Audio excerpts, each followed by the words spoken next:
Mbrëma jam me Klaus Gjasulën, ka ndryshuar rol, nuk është më mesfushor, por është ambasador tashmë i finaleve të Europianit 2025 për U17. Ky ndryshimi i rolit i trajnerit? Është çik i veçantë, po unë jam krenar, është kënaqësi me bë këtë punë edhe inshallah nuk do jetë herë fundit. Si duket një Europian që zhvillohet në Shqipëri?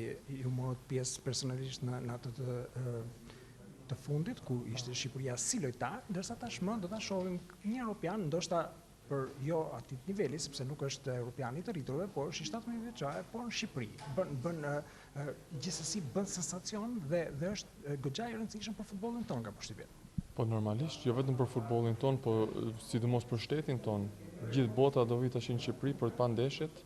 Ne mund të tregojmë gjithë botës që nuk kemi ecur përpara vetëm në futboll, po kemi ecur përpara edhe si shtet. Edhe prandaj nga organizimi të gjitha nuk do jetë lehtë, se është një event shumë i madh.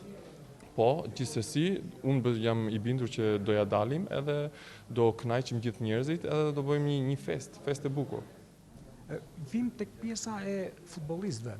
Vërtet, ne jemi outsider, sepse nuk jemi të kualifikuar, jemi ekip i vogël në krahasim me emrat me të cilët do përballemi, por gjithsesi do ta luajmë dhe duhet ta shijojmë sepse na vlen për eksperiencë, për gjithçka tjetër. Por vetë këta futbollistë, sa të rëndësishëm do ta kenë faktin që në tribunat e stadiumeve tona do të jenë skautët më të mirë të skuadrave dhe mund të shohin element të rëndësishëm për t'i dhënë një dorë për të ardhmen, për të ndryshuar klub, për të shkuar në një skuadër më të mirë, në një kampionat më të mirë. Sa e rëndësishme do të jetë? Për një çun të ri, një gjë më e rëndësishme nuk ka në futboll. Të kesh një kështu shans për t'u prezantuar, nuk është e përditshme.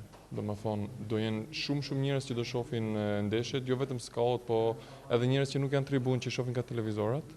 Prandaj për ekipin ton, unë uroj të gjithëve të kenë shumë fat, sukses, po ta shijojnë si e the ti përpara, se ajo është më e rëndësishme. Ne nuk do të friksohemi nga emrat të mëdha, ne po luajmë shtëpi, ne e dimë që tifozët do na mbështetin, ne kemi besim të çunat, edhe ta shijojnë momentin, t'japin maksimumin, edhe do shohim për 100 do dali diçka e mirë pas Europianit, edhe për 100 ose për këtë lojtar duhet edhe çik durim. Ti në futboll i ke parë të gjitha, po themi. A mundet që një skuadër që futet me atë mendësinë që nuk ka asgjë për të humbur, mund të bëjë edhe surpriza të mëdha?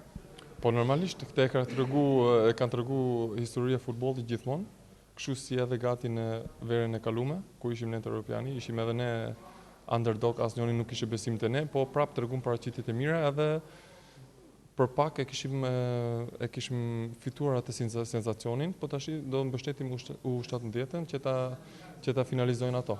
Faleminderit dhe sukses e Klaus. Faleminderit.